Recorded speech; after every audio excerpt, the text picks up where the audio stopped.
Hello friends, எல்லோரும் எப்படி இருக்கீங்க? நல்லா இருக்கீங்களா? நான் ரொம்ப நல்லா இருக்கேன். ரொம்ப நாளாச்சு வீடியோ போட்டு சேனலில். இந்த வீடியோ வந்து பார்த்திங்கன்னா ஒரு பைக் லவர்ஸுக்கு உண்டான ஒரு வீடியோங்க. அதாவது நான் வச்சுருக்க அப்பாச்சியில் ஒரு எல்இடி இண்டிகேட்டர் நான் ஃபிக்ஸ் பண்ணியிருக்கேன். அதோட ப்ரைஸுக்கும் அது பர்ஃபார்மன்ஸுக்கும் சம்மந்தமே இல்லை. அவ்வளோ குவாலிட்டியும் ஓகே, இன்னும் ரொம்ப டாப் நாச்சு அப்படின்லாம் சொல்ல மாட்டேன். Quality okay. LED indicator price பார்த்திங்கன்னா நம்ம நம்பவே முடியாது, இந்த ப்ரைஸில் இப்படி ஒரு இண்டிகேட்டர் அப்படின்றேன். அதை நான் யூஸ் பண்ணிவிட்டு தான் நான் ஒரு ரிவ்யூ கொடுக்குறேன். அது எப்படி இருக்குன்றதையும் நான் காட்டுறேன், லிங்க்கும் கொடுக்குறேன். வேணும்னா நீங்கள் அதை பை பண்ணிக்கோங்க. இது ப்ரொமோஷன் கிடையாதுங்க. என்னோடய ஒரு பர்சனலாக நான் வாங்கினது.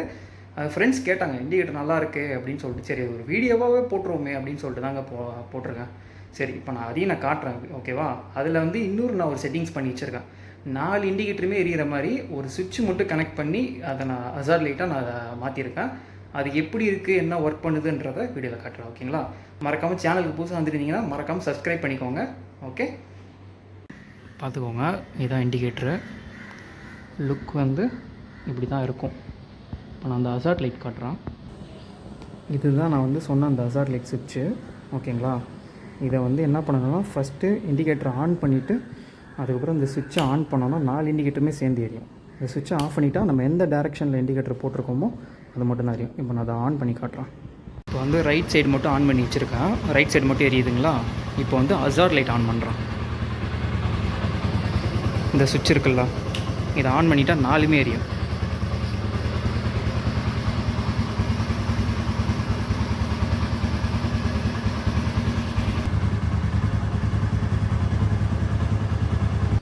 இப்போ ஒரு டவுட் இருக்கலாம், இந்த சுவிட்சு மட்டும் எப்படி கனெக்டிங்கில் இருந்தால் 4 லைட்டுமே எரியுது அப்படின்ட்டுன்னு.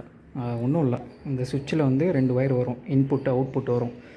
அதை என்ன பண்ணணும்னா, என் வண்டியில் ஃப்ரண்ட்டில் இண்டிகேட்டரோட 2 லைனுமே இருக்குல்ல, 2 இண்டிகேட்டரோட பாசிட்டிவ் லைன், இந்த இண்டிகேட்டரோட பாசிட்டிவ் லைனும் இந்த இண்டிகேட்டரோட பாசிட்டிவ் லைனும், ஓகேவா? இந்த சுவிட்சில் இருக்க 2 ஒயர்லேயுமே ஜாயின் பண்ணணும். சுவிட்சிலேருந்து இன்புட் ரைட் சைடு இண்டிகேட்டரில் பாசிட்டிவ், சுவிட்சோட அவுட்புட் லைன் லெஃப்ட் இண்டிகேட்டரோட பாசிட்டிவ் லைனில், ஓகேவா? அது நீங்கள் எப்படி வேணால் மாற்றி கொடுத்துக்கலாம், ஒன்றும் பிரச்சனை இல்லை.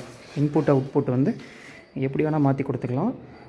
2 இண்டிகேட்டர்லையுமே பாசிட்டிவில் கனெக்ட் பண்ணிவிட்டு நம்ம இண்டிகேட்டர் நம்ம எந்த சைடு வேணால் டேரெக்ஷன் போட்டுட்டு இந்த சுவிட்சை ஆன் பண்ணோன்னா 4 இண்டிகேட்டருமே எரியும். சிம்பிள் மெத்தட் தான். இதுக்காக நம்ம ஃப்ளாஷர் வாங்கணுன்ற அவசியமே இல்லை, ஓகேங்களா? ஓகே, நான் சொன்னது புரிஞ்சிருக்குன்னு நினைக்கிறேன். மறக்காமல் தேவைப்பட்டுச்சுன்னா டிஸ்கிரிப்ஷனில் லிங்க் கொடுத்துருக்கேன், அதை கிளிக் பண்ணி வேணுன்றவங்க மட்டும் பை பண்ணிக்கோங்க. இல்லை உங்கள் ஃப்ரெண்ட்ஸ் இந்த மாதிரி இண்டிகேட்டர் பார்த்துட்ருக்காங்க அப்படின்னா அவங்களுக்கு ஷேர் பண்ணிவிடுங்க. மறக்காமல் கொஞ்சம் சப்ஸ்கிரைப் பண்ணி லைக் பண்ணிவிடுங்க. ஓகே, பாய்.